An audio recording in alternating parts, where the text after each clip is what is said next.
So today I'm going to speak in English. I'm so sorry. I'm also going to be the one who speaks because we only have 20 minutes and Elena and I thought that switching back and forth would be too difficult. So I'm going to talk about Tools of the Mind. And it's a program that Elena and I started in 1992 when Elena came from Russia. And it's based on the work of Lev Vygotsky. Okay, so Tools of the Mind, our approach is, has the emphasis on teaching children in a way that changes the way they learn and working with teachers to change the way they teach. And our program is aligned with your national standards, so we cover very much the same kinds of things. So our purpose in Tools is to create a program that has high-quality learning, that has high-quality instruction, and high-quality professional development. So unlike a lot of other curriculum programs, our program is not just made up of the books and the activities, but we also try to teach teachers how to understand child development and to improve their interactions with children so that the teacher's level of interaction increases. So as our program, as I said, is the major focus is on self-regulation. And so according to neuroscience, self-regulation is made up of three components, which I'm going to talk about now. First, something called inhibitory control. We couldn't quite find the exact words for that in Spanish, so I hope that's close. The second is working memory, and the third is cognitive flexibility. So inhibitory control is the child's capacity to be able to act appropriately when they want to do otherwise. So I'm sure this never happens in Chile, where you take a child into a grocery store and they see all the candy and they really want it. I'm sure Chilean children don't have temper tantrums, but they certainly do in the United States. So this is part of self-regulation, is the ability to control your first desires and to follow what your parents want on purpose. The second part of inhibitory control is the ability to delay gratification. So this is from a very famous study called the marshmallow study, when little children were told that they could have one marshmallow now, or if they waited until the experimenter returned, they could have 12. And you can see this little girl is using one of the major strategies that children learn to wait, which is to stare at it for a long time. So what's interesting about the marshmallow study is that it correlated with SAT scores when children were 10 years later. Children who were able to delay gratification had higher scores, higher test scores, than children who couldn't wait.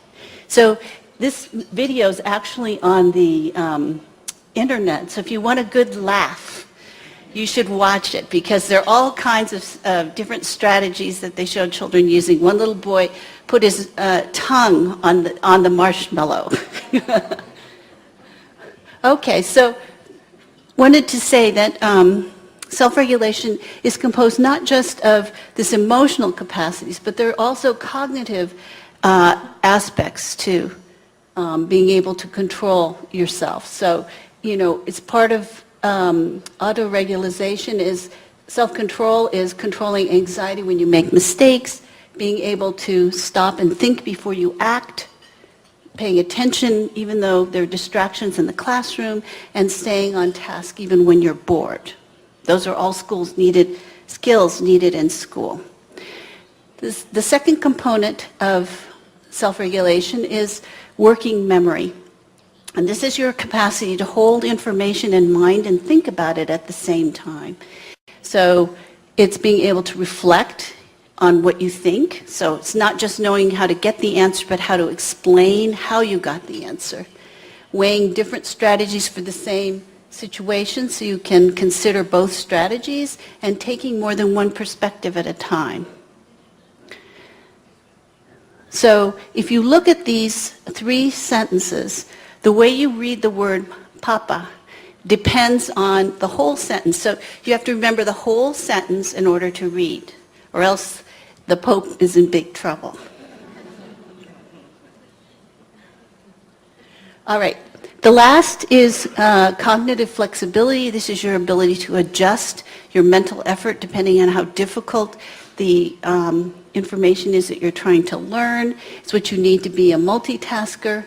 And it's interesting, in the United States, children who are poor students really have difficulty with cognitive flexibility. They invest the same amount of time and mental effort no matter whether something's hard or easy for them, and it's usually not enough mental effort. So in the United States now, there have been a number of studies that show that children who have high levels of self-regulation do very well in school. And it's interesting that it is even a better predictor of achievement than IQ, which we traditionally have thought of predicting achievement, and socioeconomic status. So in other words, a child who's self-regulated, who's poor, will do just as well as a middle-class child on achievement. We also know that there's a lot of bullying and aggression, and this is also associated with low levels of self-regulation. And finally, in the United States, there's real concern about obesity in young children and adults, and there's evidence that the level of self-regulation has a big effect on obesity levels. All right, so our program became famous because Adele Diamond, who's considered the founder of cognitive developmental neuroscience, studied our children. And so I thought I'd go through this research because it's kind of interesting. So what she did is she presented these figures to children, and when the child sees a heart, they're supposed to press on the same side as the picture, and when they see flowers, they're supposed to press on the opposite side. So this is what it looks like when the children take the test. So what it does is it requires that you hold two higher order rules in mind. One, that you do one thing when you see one figure and you do something else when you see the other. So the capacity to do well on this has to do with the prefrontal cortex. So if children do well on it, you know they have more neuron connections in the prefrontal cortex than if they don't. So what I thought would be interesting is I'm going to give you the test. So if you put your hands on your lap, or you can put them on the table if you want everybody to see how smart you are. So we'll start. You're going to see hearts. And when you see a heart, you press on the same side. Okay? Ready?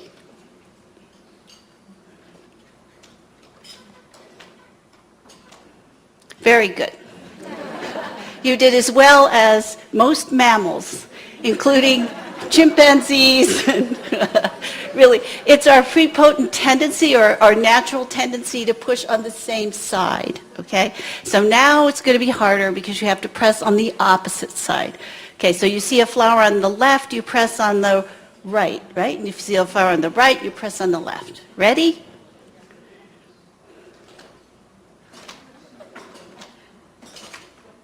Okay, so most grown-ups do very well at that. Preschool children have a little difficulty changing. But of course, it's not that easy. So now you're going to see these mixed together. Okay, so remember, heart is same, mismo, and flowers are opuesto. Ready?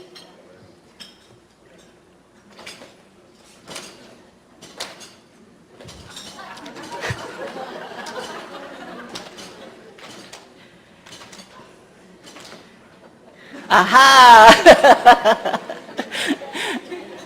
It's not that easy, right? Don't you find yourself saying to yourself, same, and your hand does the opposite? Yeah. So this chart just shows you that the mixed condition is difficult for everyone, adults and children. The children in the red, so for preschool children, the test was administered slightly slower than you received today.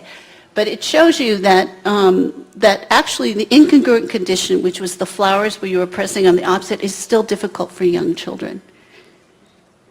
Okay, so, so it wasn't that the young children forgot the rules. It's that they couldn't make themselves do the right thing with so they would call the rule out correctly, but their bodies would do something else. So this was done on our children, 100 preschool children and 100 children who had been through our program and were now in kindergarten. And they had no years of tools, 1 or 2. So this is a match control design study. So these are the results. So you see that children who were in tools did much better at even the flower task, which was doing the opposite.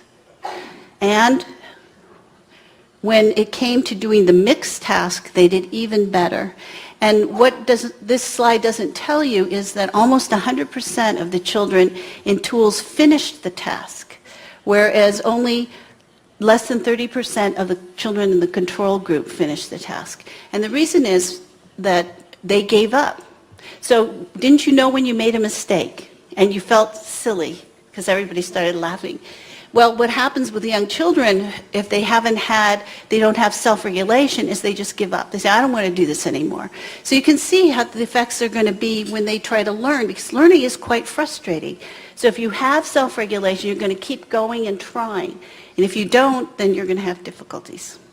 So this chart shows that the higher the level of self-regulation, the greater the correlation with academic achievement.